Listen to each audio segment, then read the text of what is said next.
wake up in 10 years and it's going to be $1 million a coin, and you're going to think, shit, why did I ignore that? The problem is the money is broken. The problem is we need sound money. Let's go do that right now. I generally say avoid debt and save as much as you possibly can, and save it in Bitcoin because it's the most asymmetric bet in the world. Buy Bitcoin. Tell your friends about Bitcoin. If we create an enormous movement pushing for sound money, it will happen. The nature of the invention here is just so stunning. It's unbelievable what we got. People are just underestimating how important this is at so many levels, because it's going to completely change the world. Today, I'm excited to welcome Lawrence Lepard to the podcast. Larry is an investment manager, sound money advocate, and best-selling author of The Big Print. Welcome back to the Bitcoin Edge, Larry. Nice to be with you again, Paul. I always enjoy our conversations. I'm looking forward to hearing about what you think about everything going on. There's a lot going on. It's always interesting. And Bitcoin recently dipped below 100K. And as your friend George Bodine likes to say, it's a dip for ants. Yes. But is it a dip for ants? And are we still in a bull market?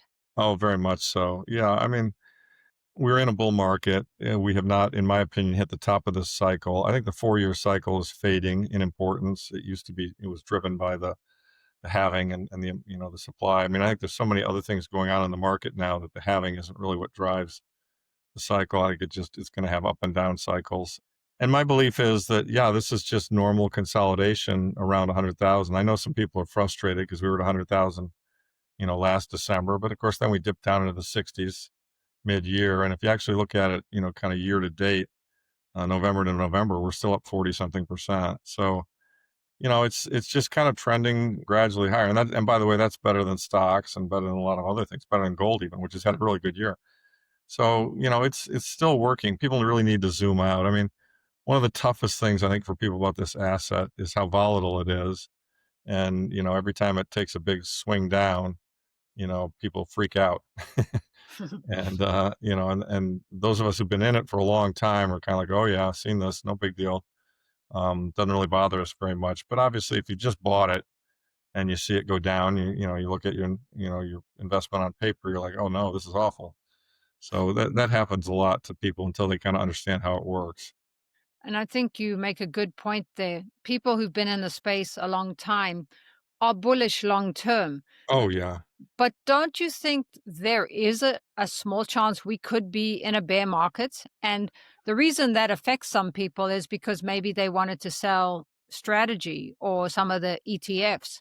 But if you're just holding Bitcoin for the long term, then it's not really an issue. It's not really an issue. Yeah. I mean, I guess what I would say to everybody listening and to everybody who's thinking about investing in this space is that you have to have a multi-year time frame with this asset class. I mean, to try and day trade or month trade or even quarter trade this asset's nuts. And those of us who've been around it a long time, I mean, we've seen it go from 17 to 3 or 65 to 15. I mean, these are really extreme moves, but they're not unusual in an emerging asset class. I mean, a good comparable is Amazon when it first got going. It was just selling books. Of course, now it sells everything to everybody. It had a 90% drawdown, had several 70% drawdowns, it had multiple 50% drawdowns. I mean, and yet it's still up 212,000% from from its founding. So, it's kind of the same thing going on here. I mean, when I tell people, or people start looking at investing in who are newbies, don't know anything about it, and they say, how much should I buy? Probably the first question I ask them, I say, well, what level would you be comfortable owning, knowing that if it went down 50%, you wouldn't freak out at all? You'd go, oh, that's great, I get to buy more cheap, instead of thinking, oh my God, I made a mistake, I got to sell it. And if so that, pick a percentage of your investable worth that you can handle that volatility, because that volatility is the price you pay to get just incredible upside, optionality and asymmetry. I mean, there's no gain without having some of that pain. So I think, that's something some Bitcoiners miss, kind of warning newbies about that risk. And I think, that's why we all have the phrase HODL, hold on for dear life, because it can be a volatile asset. Now, one thing that is happening though, Paul, very certainly, is that it's becoming less volatile over time. And, we've got all these new buyers. It's gotten more widely distributed. I mean, recently Scott Bessent, the Treasury Secretary, said it's emerging as a store of value. Ray Dalio, the biggest hedge fund manager in the world, likes it. And he recommends a 15 to 20% allocation to sound money assets, which are gold and Bitcoin.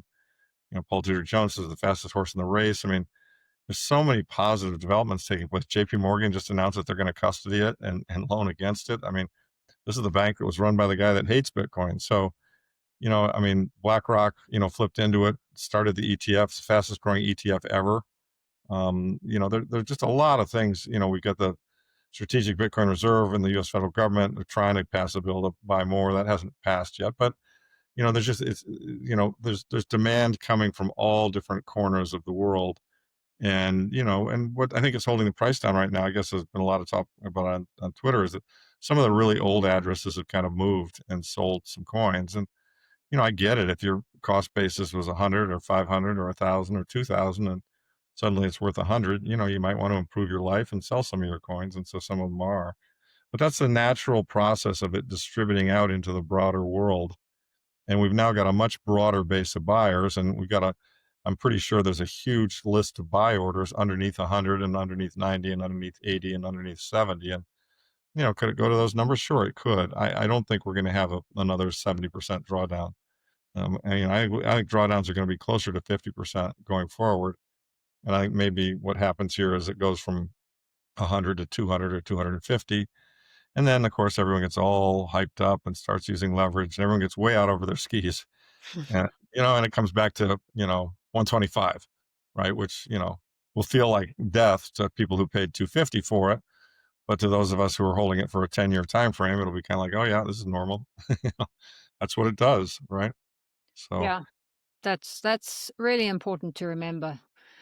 At the same time, we were talking about Mamdani's election shows that yeah. some people are frustrated and looking to government for help. Most Bitcoiners know that this won't fix the problem, but with the inflation and AI taking jobs, do you see more frustration coming? Yeah, I mean, sadly, I think Mamdani he's a leading indicator of what's going to happen more broadly to other cities, other places, other politicians. I mean, as you and I've discussed in the past, the money is broken, the society is hurting, the wealth inequality is extreme. And, we were talking about it before the show. There's a tweet out recently that I thought was very well said. Somebody said, broken money is what allowed Mamdani to win. And, I think the people who voted for him, a lot of them just are hurting really badly. I get it. We don't dispute that they're hurting. And he's offering a brand of rhetoric and hope that, if you're desperate, you can grab onto. Now, like those of us who understand how the world works, understand what real capitalism is, not what we have now. We have crony capitalism, not real capitalism. We know that this socialism and what he's proposing is not a solution. It will make things worse. But I can understand how people get fooled. And we all know that people are hurting. Lots of people are hurting. And so they're going to grasp at straws, even if it's the wrong straw. And sadly, I think that's going to continue. There's going to be more of that. And that's part of the process that we probably have to go through until we eventually get to a monetary reset, which is based on sound money. Yeah, I want to talk about that. But I have a question from Renee, who was on the podcast and is a Sure. big fan of yours. She says you're a warrior for the middle class, and she couldn't be more grateful. Oh, she's She's kind. Yeah, she says, what should people do who have debt and not enough income to protect themselves? Yeah, I mean, these are Bitcoiners. yeah. And Well, what would you tell your sister if she was in that y- situation? yeah. Well, I mean, if you have debt and you can service it, then I mean, I would suggest that. I mean, it depends on the cost of the debt, right? If you have low cost mortgage debt and you can service it, hang on to it. I have one house that I used a mortgage for as a small mortgage, but I got it at 3%. Well, I'm not paying that mortgage off anytime soon, um, just because 3% is very, very cheap. If you have credit card debt at 18%, well, that's a little bit of a different, problem. And obviously, the margin between that and what you're going to earn in Bitcoin is smaller. I generally say avoid debt and save as much as you possibly can and save it in Bitcoin because it's the most asymmetric, bet in the world. But obviously, not everybody's in a position to be able to do that. I do know that people who've gotten really deeply in trouble with credit card debt, there are services and ways that, if you're kind of backed up against the wall to go and negotiate with these companies and maybe get a haircut on it and start clean. I don't know. I've never done that, but I've heard of that happening. And sadly, I think a lot of people have gotten trapped by these companies. I mean, they make it very easy and enticing and offer a lot of credit to people who don't always, know how to manage it. And I've seen credit cards that have the interest rate as high as 30+%, which is that's like loan sharking, and you get into that and suddenly you think life is expensive if you pay for it just as it is. If you're paying 30% to, use the money every year, I mean, in a couple of years, you're paying twice as much for everything. So it's a mess. That's part of the problem. Yeah. I mean, in a way, you have to find something to earn income in the short term while you accumulate assets, because even in your book, you mentioned that the rich are getting richer and the poor are getting poorer. And part of the reason is because the education to know that you need to buy assets. That's right. And you really need to buy the best asset out there, which is Bitcoin. And the beautiful thing about it is, I mean, it's so fair and so open, it's such an open distributed system that nobody has an advantage in this game. The rich people don't have an advantage over us. In fact, if you understand Bitcoin at this stage of your life and at this time in history, you're front running most of the world because most of the world does not understand it, does not believe in it, has not bought it. And I think they're going to be shocked when they see it go up 10x and then go up 10x again, which is what I think will happen. Even on the most conservative model, which is the power law, which Fred Krueger and Giovanni Stanislassi developed, we'll double again, or we'll do a 10x again in the next 7 or 8 years, and then a 10x beyond that. And I think there's some chance that law breaks to the upside if the dollar really gets in trouble and government really pursues bad policies. So, not no guarantee, but so to me, and I don't think most people really have their heads wrapped around how much this could change their life. I mean, imagine if they can save $1,000 and put it in Bitcoin, and 7 years that's 10,000, 20 years that's 100,000. Now, in 20 years, gas will cost more and food will cost more. But my point is that you've really got to save, and you've got to save in this money if you want to have a chance of getting ahead. And some people figured that out. I mean, I have friends and followers on Twitter who are very much aware of that. And what I love about it is the blue collar guy has just as good a chance, a better chance in some ways of succeeding as these big, overeducated, stuffy investment managers who think they know what's going on and don't. you know. Mhm. And And they're programmed by the fiat system already. well, that's right. They Yeah, have to unprogram. and Keynesianism and all that other stuff. Yeah, I mean, they're just not thinking clearly. I mean, this is not that complicated. It really isn't. But if you've been successful in the fiat system and you listen to all their propaganda, it's very easy, and you feel threatened by this, like Jamie Dimon did. It's very easy to dismiss it, right? But there are Yeah. smart guys who dismissed it who figured it out. I mean, a really great example of that is Larry Fink at BlackRock. I mean, BlackRock's one of the biggest, if not the biggest, asset manager in the United States. I think it's like 15 trillion of AUM, and these guys, Fink looked at it and he originally called it a scam and a fraud, and then he got educated about it. People really taught him about it. And he came back and he revised it. He said, I was wrong. It's not. It's actually really, and what he did in his mind, I'm sure, is he made the calculation like, this thing's going to work. So do I want to pretend it's not going to work and ignore it and badmouth it? Or do I want to get involved in it and make money on it working? Which he obviously chose the latter. That's why he set up IBIT, which is the BlackRock ETF. It's the largest one. And, fastest growing ETF ever. They're raking in billions of dollars of annual fees from that ETF. So he figured it out and made the correct bet. And that's going to happen over and over and over again throughout, traditional finance and countries and asset managers everywhere. I mean, that kind of aha moment, we're still in the stage where it's just early adopters, but it's happening. And as I like to say, I've said it on Twitter a few times, everybody bends the knee eventually. You Mhm. know? So true.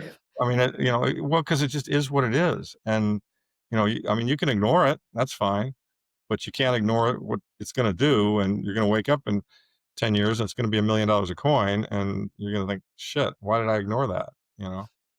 Do you think some of these big guys like Larry Fink, because they obviously benefit from the fiat system, but Mm. they realize that you can't stop Bitcoin.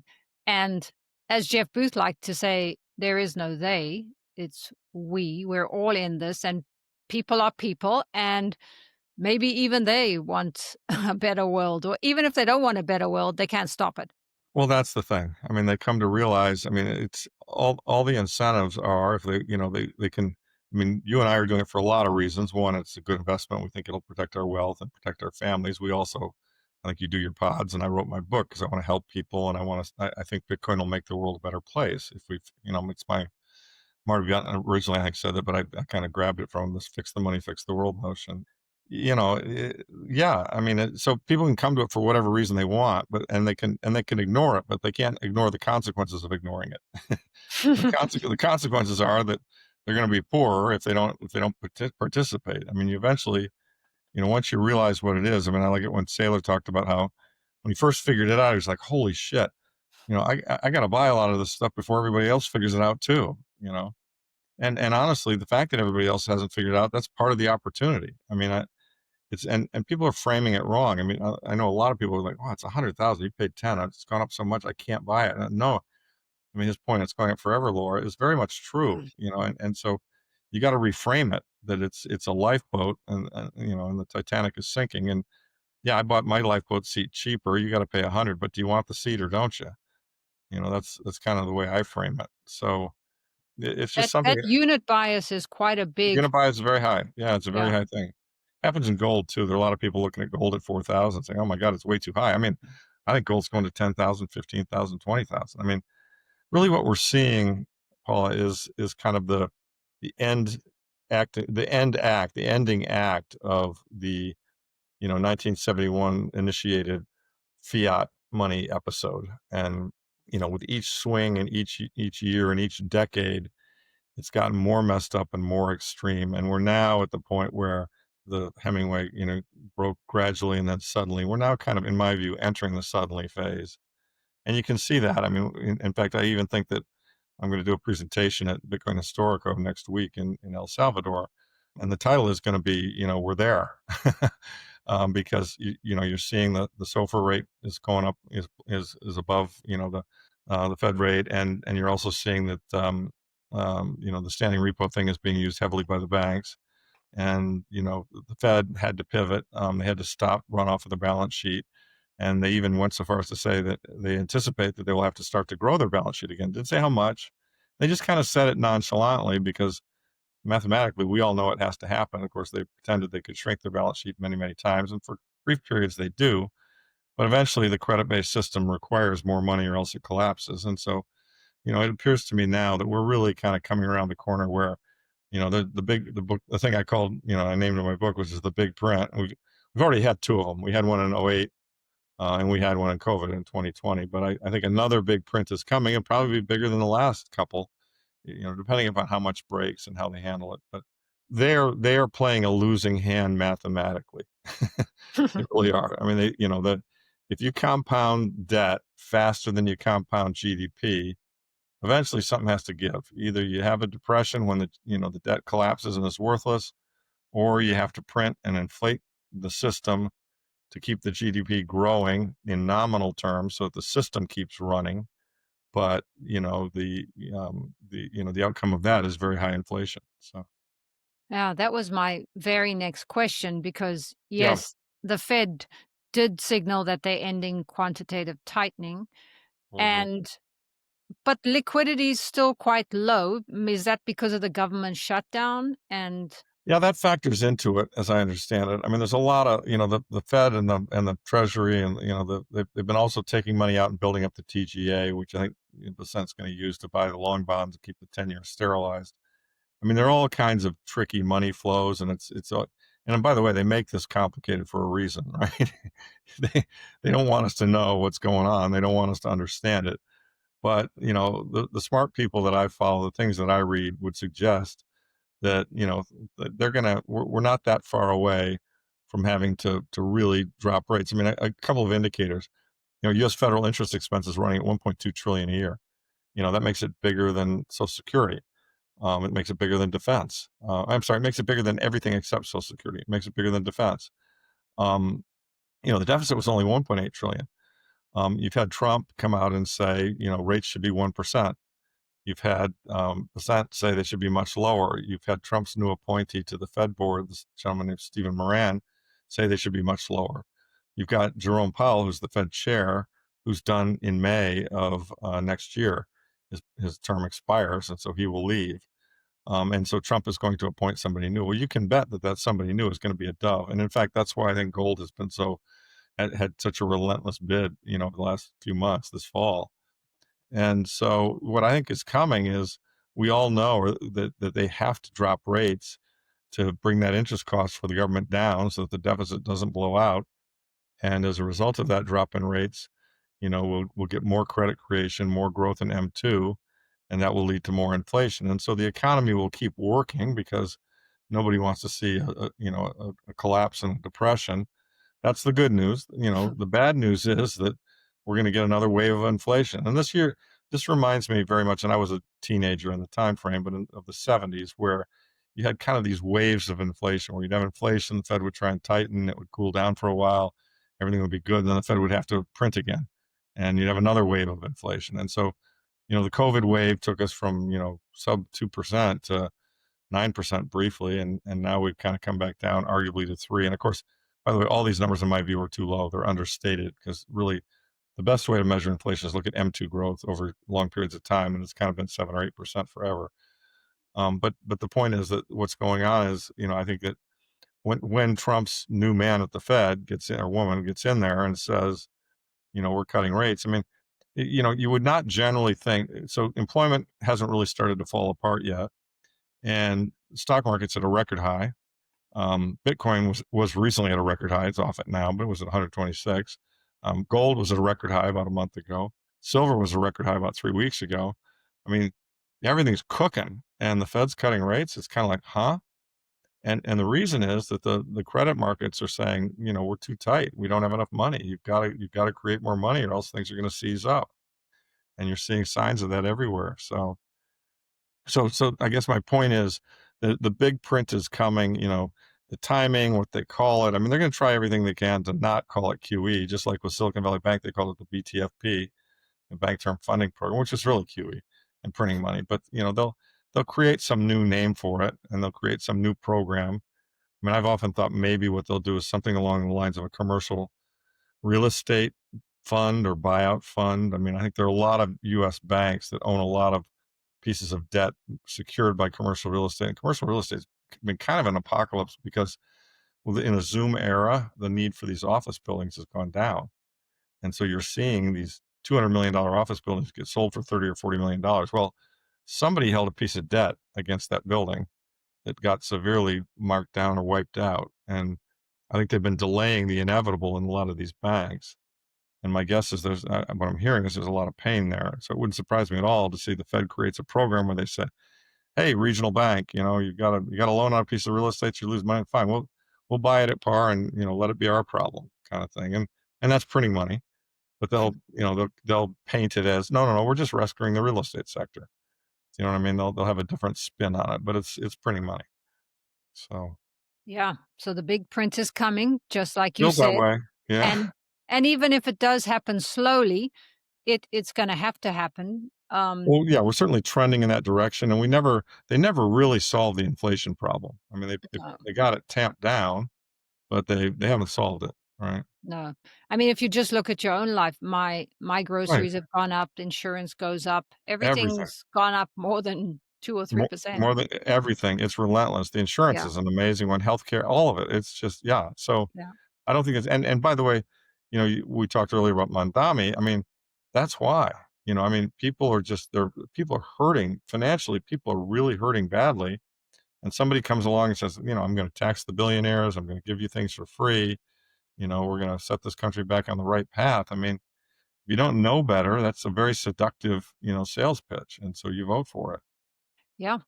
And that is why I do this podcast and you wrote your book, is to get the message out to the little guy, because they're going to have to keep printing Yep. and things are going to keep going up, and Yep. Bitcoin is the only asset that I know that is completely scarce, 21 million. I mean, even gold is not as scarce. That's right. No, that's right. Gold's close to as scarce, but not as. And but they've been running neck and neck. I mean, Bitcoin's going to continue to demonetize and crush gold over a longer time frame. But if you look at the charts recently, gold has kind of had a little bit of a pop, and Bitcoin has kind of sat flatter during that time frame. But there are a couple of charts, and they're in my quarterly report, which people can find on my website, that show that gold tends to smell and sniff out this printing before it happens. It did back in 2019 with the repo crisis and then COVID. Gold really moved pretty substantially on both of those events, and Bitcoin kind of just flatlined during that period. And then one day, Bitcoin woke up and went from 10,000 to 60,000, really quickly. And in fact, that brings up an interesting point, Paula.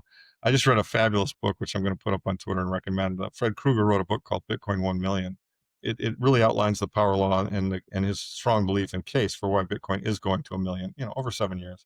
And he had a statistic in there that I'll just roughly quote by memory. I'm not sure I have this perfectly right, but it's close.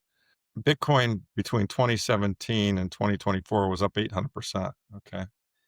If you missed the best, I think it was 10 or 12 days, you were only up 23%. Or, I mean, you were down 23%. So what am I alluding to? This again goes to the volatility. It's volatile on the downside. It's also volatile on the upside.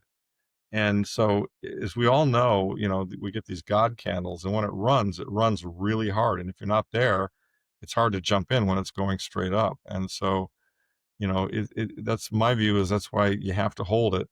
And it kind of trades like a wild animal, but you want to be in it when it does one of those big up moves, from 10 to 60. Because I think there are going to be more of those, not to that magnitude. I mean, one thing that is happening over time is it's getting more normalized. It's getting damped down, but I think that site shows, and I think Michael Saylor has computed that we're still running at a compound annual growth rate, if you average it out over the last 4 or 5 years, of something like 38, 39% a year. I mean, that's a really stunning, performance. I mean, stocks have never done that for any long period of time. You have years that are up that much, not very many, but you have a few. I mean, this is compounding year after year after year. Now, that does come down over time as it gets more fully distributed, but even, 10 or 15 years from now, I think it'll be compounding north of 20%. And so, if you sit with a financial calculator and put in, time period 1, time period 5, 10, 15, 20, and you use the interest rate at, 20, 30%, I mean, the numbers get really big. I mean, it's a very powerful thing. It's a powerful wealth growth mechanism. So this is why I pound the table so hard, telling people they've got to buy it to protect themselves. And stay in the market. Well, and stay Yeah. in it. That's the other thing. That's Yeah. correct. It's absolutely correct. There's no point in swapping in and out of. There's no point in trading it. And you can forget about all the other crypto. I still get people on my timeline and Twitter. What do you think of XRP? How about Monero, or how about Solana? I'm just like, no, no, no, and no. Especially XRP. I mean, that thing's just a fraud. Or Dogecoin, whatever it might be. I mean, it's just, all those things are just a distraction. I mean, I'm not saying a few of them won't have some use case and make it in the future, but they're really just they're an apple and an orange. I mean, Bitcoin is sound money. Those are speculative things that are controlled by people, not a mathematical protocol. So, um, but having said that, I know people. I was at the gym this morning, and somebody was bragging about how much they made in Zcash. I guess Zcash is up like 10x in the last month or two, right? And my response was, "Great, get out." You Count yourself lucky and take your profit. No, no, no, it's going higher. Okay, good luck. Yeah. And I think that is an important point, because same thing happens in my gym. And it's really hard to try to tell somebody why Bitcoin and not the others in a gym. And one of the reasons is, well, because they can print more of those. There is a leader. Yep, Like you mentioned, Bitcoin is the only sound money possibility. There might be some that do very well in the short term. absolutely. No, but Yeah. many have. Yeah. Yeah. If you're a good trader, great. But Yeah. Well, it's like, it kind of actually reflects what's going on in the world and in our culture too. I mean, people are gambling. Things are so bad that they kind of perceive the only way to potentially get ahead or to beat the system is to gamble. And it's kind of like, why not? YOLO. And that's just so foreign to my way of thinking, which is no, no, no, no. You want to get something that's very highly certain and make your bet on it and just sit there and wait and let compounding do its thing. I mean, that's how Buffett got rich. That's how all great investors really have gotten rich. They bought good quality assets that compounded over years and decades. And so what I would submit is that Bitcoin is the apex predator, best quality asset out there. And the right move is just to buy it and sit on it for decades. And the beautiful thing about it is if you're an artist or, if you're not interested in the financial markets, this is truly a set it and forget it strategy. You just buy it almost doesn't matter when. If you pay 80 for it, or 120 for it, or 130 for it, it's going to be at a million. Does it matter which of those numbers you paid? It just doesn't. I mean, people need to understand the value and the power of compounding. Yeah, absolutely. Are you also an advocate for self-custody for some people? I mean, for I example, am. yeah, I think it's a case by case basis. I mean, yeah, as we all know, those coins are, those codes and coins are it's your responsibility. And if you screw it up, you can lose your money, you lose your coins. And so some people are capable of handling that and have a technical skill and knowledge and wherewithal to do it. Some people aren't. And I think if, you know who you are and you're not, or you don't take the time to learn, an ETF is a perfectly acceptable solution for many, many people if you understand the risk that a hostile government could call up the ETF issuer and send us that ETF and pay the person cash. Now, I think the odds of that today with the Trump administration and the system we've got right now, we just passed the Clarity Act and the Genius Act, or what they're working on the Clarity. They passed the Genius Act. I mean, I think that we've got a Bitcoin friendly environment here today, but that may not always be the case. I mean, let's imagine, I mean, I kind of try and always in my mind game theory out what could happen. Well, all right, let's say, Powell leaves, they print more money, inflation gets worse, and now we're in 27 or 28 when the next election comes and inflation's really roaring and people are hurting even more. They're getting killed at the grocery store. And so we get a national version of Mandami who comes and says, you guys are getting killed and it's all because of these damn Republicans and we're going to tax the living shit out of them. And, we're going to get rid of their sound money, this Bitcoin and gold that are hurting the value of the dollar. We're gonna tax that too, and maybe we'll even confiscate it. And you guys all, we're gonna give you UBI, and we're gonna forgive debts, and blah blah blah. We're gonna just promise you. And some stupid part of the population is going to believe that. And sadly, if that part of the population is large enough, they could win. And then if they win, this will not be as good an environment for people like you and I who own Bitcoin. And I think at that point in time, these ETFs, you might think to yourself, wow, am I really safe in an ETF if the government might confiscate it? I mean, the government did, in the last fourth turning, which occurred, kind of 29 through World War II, when they were shit out of luck and out of money and deflationary collapse. Roosevelt went out and grabbed the gold. He confiscated it just unilaterally. So he set a precedent. And I mean, I can't believe the Supreme Court upheld it, but they did. And there we have it. And could so something like that happen with it Bitcoin? could. I don't think it's likely, but I don't think it's a non-zero chance. I mean, I just don't know. I mean, But in you know, self-custody, you could say I lost it in a boating accident, but that's then exactly right. That's the point. That's why we all self-custody because you could go to another country, you've got your 12 words, you've still got your wealth. You could say I lost it. I mean, they really can't take it from you. They're not even sure you have it. They might be able to trace where you bought it and where you transferred it to and see those addresses, but you can say, I don't have the keys anymore. Sorry. yeah, I'm unable to pay you. I mean, you've kind of got them checkmated and that's one of the beautiful things about Bitcoin. Jason Lowery pointed this thing out. I mean, this makes an individual as strong as a standing army. You know what I mean? I mean, in the past, standing armies existed because they, protect land or to protect gold, and people invaded to grab land and grab gold. And in our particular case, if our wealth is in a form that they cannot get, no matter how hard they try, unless they torture us for the words, that gives us a very strong advantage against an overreaching government. And I'm not saying we're going to have an overreaching government, but it's in the boundary of what's possible in my mind. yeah, it's very interesting. Holding your Bitcoin in self-custody is an important step towards self-sovereignty, but writing your seed phrase on paper is risky. Paper can burn, fade, or get lost. MICROSEED helps you stamp your seed phrase onto a small steel washer. Buy the device once and use it forever. I love it. It's durable, precise, and easy to transport. Use my link below for 5% off. Now, back to the show. I know the Bitcoin community love your book, Oh, thank you. and yeah, everyone loves it. So many people recommend it on my show. Yep, there it is in orange. In And I orange. and I remember you said when we spoke last time that your goal was to orange pill the regular people. Yeah. How is that going? Well, I think reasonably well. I mean, I get a lot of really satisfying DMs and messages on Twitter and people saying, "Hey, I gave it to my dad. He's 80. He got it." I mean, so it's going great as best I know. I mean, I get some people who criticize it too, but I'd say overwhelmingly the feedback is positive and that it's been a useful tool to most people who bought it and read it and passed it on. Obviously, I've sold 45,000 copies to date. It's been out since February, mid-February.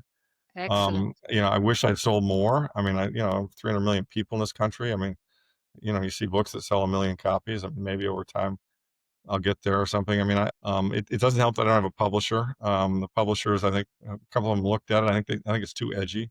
I'm pretty critical of the system and a lot of people who are in the system. So my guess is they don't want to support that. I haven't been able to break into a mainstream, news source like a Tucker who's not actually Bitcoin positive or a Joe Rogan or something like that. That would help. But I've had nice people support it. I mean, Robert Kiyosaki, who wrote Rich Dad Poor Dad, has been a big fan. Has done a lot to help me, a lot to support it, and I was honored that happened. So that's kind of cool. And I think some of it might be again, I'm just too early. What my book agent says is, wait till they do the big print, and then everyone's going to say, "Hey, you're a genius." They're all going to go buy the book. So we'll see. I don't know. All you can really do, Paul, is you put something out there. You make your best effort, which I did. I worked my ass off on this thing for 6 months. You make your best effort. You put it out there. You throw it to the wind, and then just pray that it works. I say that number to most people who've self-published or who've done books, and they're like, "Oh, that's a great number. You're killing it." But to me, I'm kind of like, really? Because it feels kind of small to me, you know. and I so I, you know I wanted to. I don't know. How do I get it to become a meme, or how do I get it to really culturally spread? Do you know what I mean? That's what I'm hoping for. And as I said, my book agent says, that's probably going to happen. You might have your breakthrough moment. I mean, Kiyosaki with Rich Dad Poor Dad had his breakthrough moment when back in the day. You probably remember this. I know I do.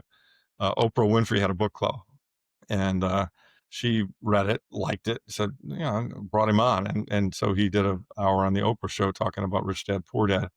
And he was selling similar to what mine was selling. It was good, but it was a niche book and it was just on investing and how to get ahead in the world. And he said like within weeks he'd sold 2 million copies. so, so I'm kind of hoping I don't know who today's Oprah is. I don't know if that'll happen to me. I don't know if there's anything comparable, but because I'm trying to spread the message and orange pill, I would obviously I'd love to have that happen. I'd like to get on mainstream media, all that stuff, because I think it's an important message. I think more people should know it. So, and that's why I've done a lot of podcasts. I've gone to a lot of shows, but to be honest, to be fair, I'm going to be ramping that down over the next year or so. I mean, my wife created a word I had never heard before. She said, "I'm a book widow," and I said, "You're right," and I'm sorry.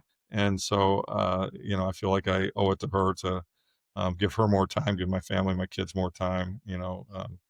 And actually even give myself more time. I feel a little burnt out. I've been going pretty hard for about a year now. I hope the word gets spread. That's all. It's really not about the money.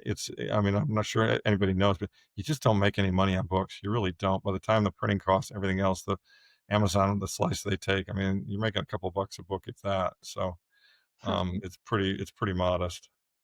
Yeah, I love hearing about that, Larry. I think definitely it's going to get out there. It's I just a hope so. matter of time. You've put the work in, and Bitcoiners are growing daily, and we keep giving it to people, and it's just a matter of time. Like you said, once the big print really does come, I think I that'll think be that's right. I mean, I think I hang my hat on the fact that like Safe, whose book has been out there since 2018, has sold a million copies of it. Now, that's 8 years. But I mean, if it becomes an important part of the Bitcoin lore, I mean, Safe and Lynn's books have already done that. I'm hoping to get up there with them. Then yeah, it should spread. And everybody comes at it from a different point of view too. I mean, there are a lot of great Bitcoin books. This isn't, those aren't the only ones. Mine's not the only one. Natalie's got one coming out. I just read it. It's fantastic. Fred Krueger's book, Bitcoin 1 Million, I just read, just came out. It's fantastic. I learned a lot of stuff. Highly recommend that book.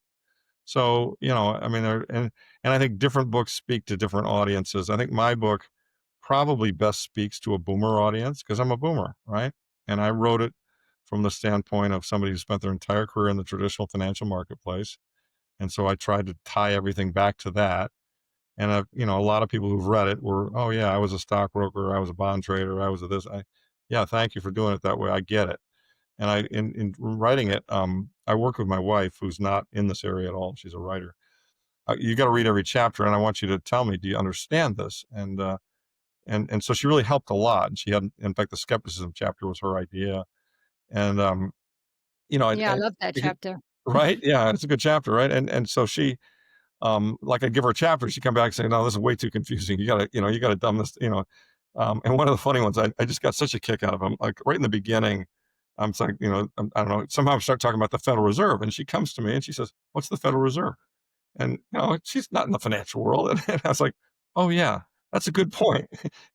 You know what it is. I know what it is. Anyone who's read The Creature knows what it is. I mean, all sound money people know it, and anyone in the financial market knows what it is. But I'm trying to appeal to, I want nurses and cab drivers and, waitresses. I mean, I want everybody to read it, right? And so a lot of those people don't know what the Federal Reserve is. So I had to explain what the Federal Reserve is. And so I've really tried to make it accessible, try to put enough data and facts in there that it's not just an infomercial, that I'm actually supporting what I'm saying with facts. So Oh, well, I highly recommend it. I really thank you. like the way it flows, and I love how much you focus on Bitcoin halfway through. So I'm Yeah. you you explained a little bit about how your life is going to change. You're going to spend more time with family, do more of that.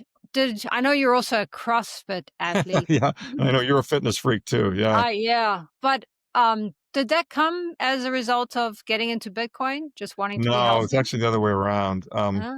That came, and the book talked about that, how, when I was in the gold space and I got beat up so bad financially from 2011 to 2015 that, I was at that time I was in my mid 50s, right?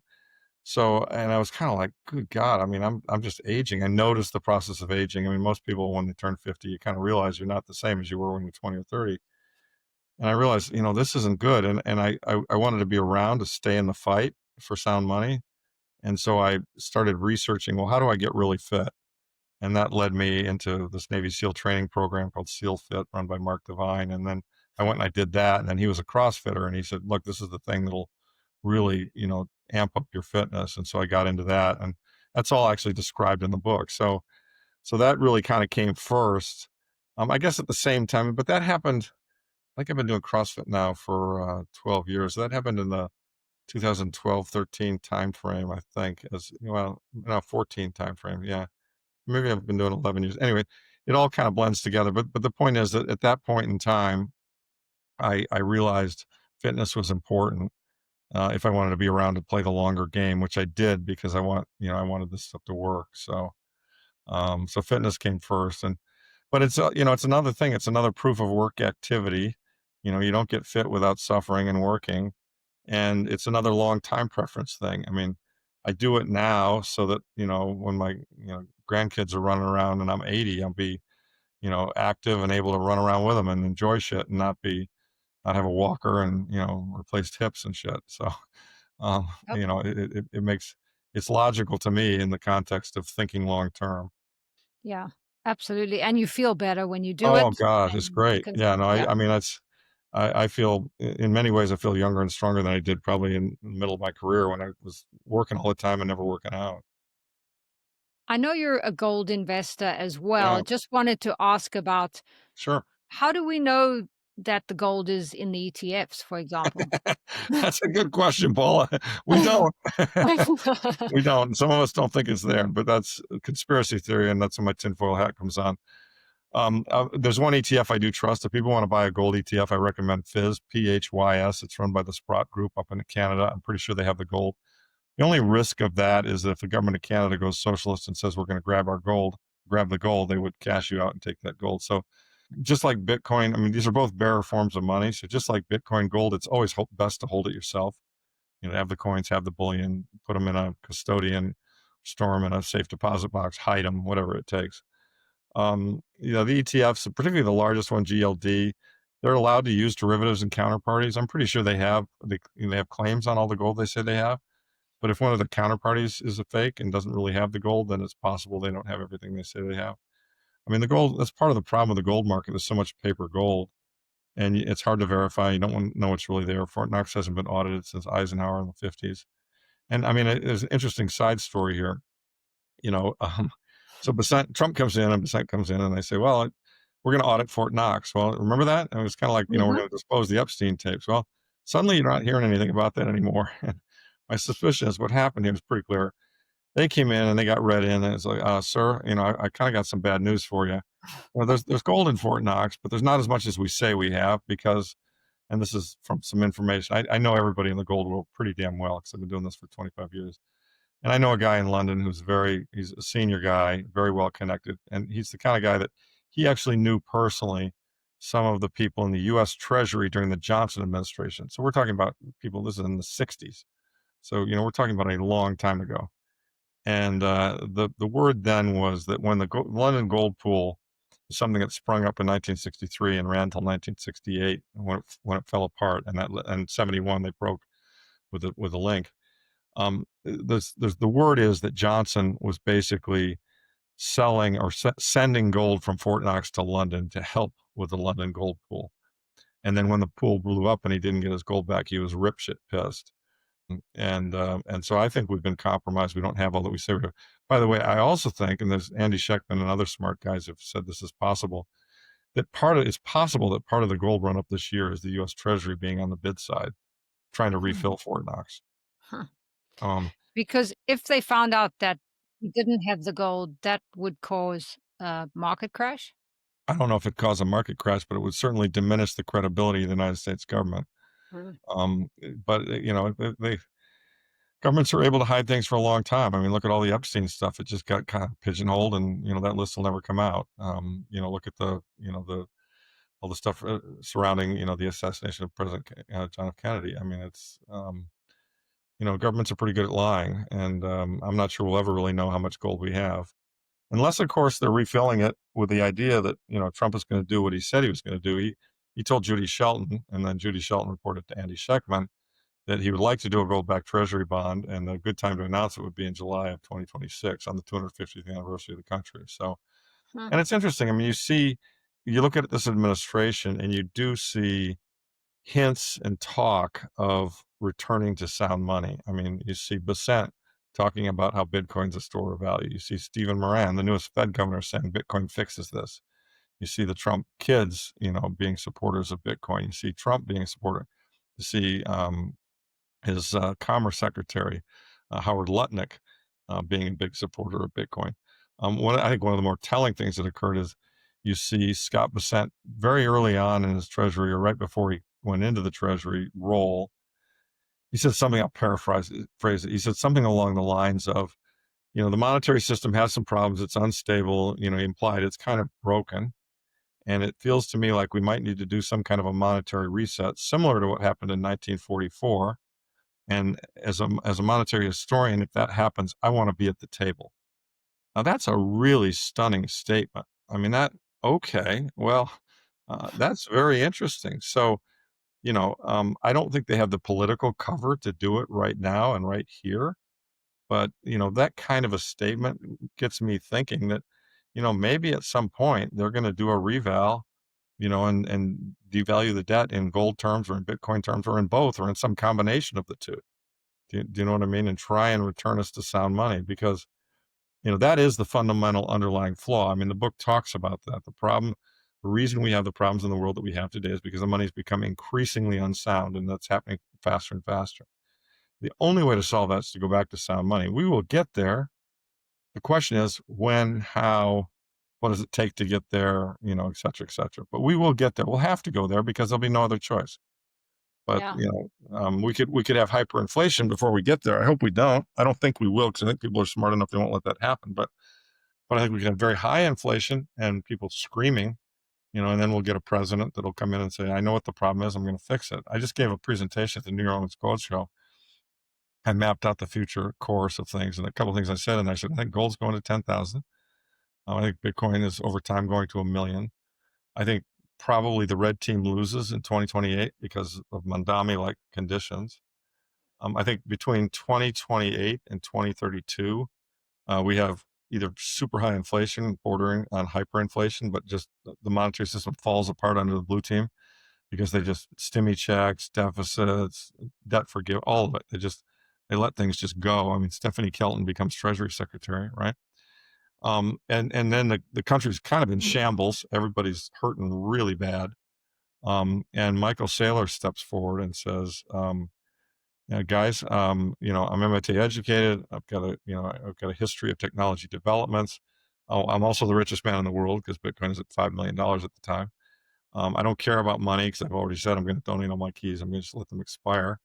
But I do know how we fix this country, and we're going to go on a Bitcoin standard." And so he's elected president in 2032. He, builds nuclear power centers. He puts us on a Bitcoin standard. He goes to all the major countries around the world and says, "We got to stop this nuclear nonsense and have inspections and basically denucleify the world, get rid of all these weapons of mass destruction." Then the fourth turning is over, and we have an incredible burst in productivity, peacefulness, happiness, etc. But there were serious winners and losers throughout all of that because the people who didn't have assets or who had bonds got just roasted by inflation. I mean, really almost wiped out. And so then we'll rebuild from that new base. That's kind of my view of how it unfolds. It's just a guess, and it won't happen like that, but that's my best guesses, and an optimistic guess at how, this will get solved and things will get better. I mean, humankind through, thousands of years has continually improved itself, and as bad as this money problem is right now, and I think it's the biggest problem in the world right now, which is why I wrote the book, it'll get solved. It will just get solved at some point. I love that optimistic view, Larry. That really is amazing, even if some version of that, because, when you're sharing, I'm thinking, yeah, but the Fed is actually not federal. We've been told that the big money guys sort of run the government, so it doesn't Of even course they matter do. who's in Yeah. government. but I love that hope at the end. Somehow, you know, Well, so the big money guys are the big money guys because they got the system rigged, and Satoshi, I mean, I almost feel like, Bitcoin is a gift from God. I mean, it's ironic because action and reaction. Okay, you guys want to be pigs and steal all the money and have all the wealth and screw everybody else. Well, the poor and average people outnumber these rich and powerful people, millions to one, and they've overplayed their hand. And as a result of that, all of us plebes are going to, own sound money, become very rich. They're going to become less rich, and we're going to have the political power, and we're going to fix it. I mean, that's just how it's going to work, in my opinion. So yeah, I it's like a it's that. a yeah, it's a very optimistic view of how it all happens. It doesn't, I don't want to discount the fact that there'll be pain in the middle, but there's always pain. And to be honest with you, I mean, Paul, there's a lot of pain right now. I mean, if you're middle income to lower middle income, you're in enormous pain. We've got all these deaths of despair and drug overdoses and suicides, and I mean, it's incredibly tragic right now. And so my view is let's get on with it. Let's rip this damn Band-Aid off and go, the problem is the money is broken. The problem is we need sound money. Let's go do that right now. you know, the sooner Yeah. the pain, yeah, and will it be painful to do that? Yes, it will be painful to do that. No one would concede that it's not painful to make that change. But guess what? We've got to make that change. And once we do, we'll build off a good foundation. That's my belief. And is your message to those people, buy Bitcoin, learn Bitcoin, read my book? Absolutely. Yeah. Absolutely. I mean, it's your best weapon, and it's, the more of us there are, the more we benefit as a result of it, the more we spread the word. I mean, Jeff Booth's a good friend. I was with him recently, and we were talking. He said, "Larry, if we could get everybody to buy Bitcoin, we collapse this damn thing in 10 weeks." And I don't know. I mean, it's a little bit of an exaggeration, but I mean, yeah. I mean, you think the system's broken, you're hurting, you think things are bad. Okay, fine. Here's what you can do. Buy Bitcoin. Tell your Opt friends out. about Bitcoin. Yeah, spread the word about Bitcoin. If we create an enormous movement that pushing for sound money, then it will happen. I mean, Yeah. it's like other historical movements. I in the book I talk a little bit about it. The American Revolution. Not everyone wanted to break with the British in the beginning. A lot of people didn't. They didn't know what was going on.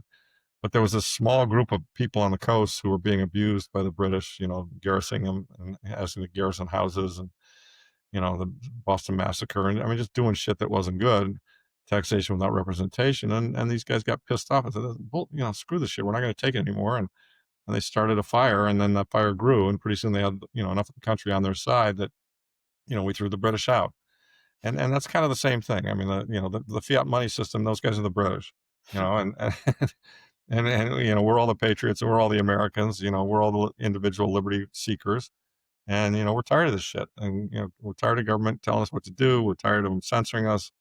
We're tired of all of it. The wars, all the stuff that these people in power have done. I mean, look at Dick Cheney, passed away recently. I mean, this guy was a warmonger par excellence, and of course, everybody in government is praising him, and yet he killed millions and made hundreds of millions doing so, and it's so effed up. I mean, that just should not happen again. And the way to stop that is the reason he was able to do that is the government had the money to do that. The reason the government had the money to do that is the government controlled the printing press. And guess Yeah. what? In the world that we live in, math controls the printing press, and math is immutable, and it doesn't lie, and it can't be influenced by politics, and that's the nature of the invention here is just so stunning. It's unbelievable what we got. And I just I don't think most people understand the implications of that. I mean, people are just underestimating how important this is at so many levels, because it's going to completely change the world. Yeah, I love that. That is such a great place to end. I just want to say, Larry, that I fully support you spending more time with your family, but we're all gonna miss you in the space. But I'm sure you I just won't won't. be I won't be completely absent. I just won't be Okay, as available. as much. Okay, Yeah, I get it. yeah. Yeah, keep getting your message out. I really I'll do appreciate the it, best I can. Yeah, and I'll post links to everything below. great. Thanks, Paula. Thank you.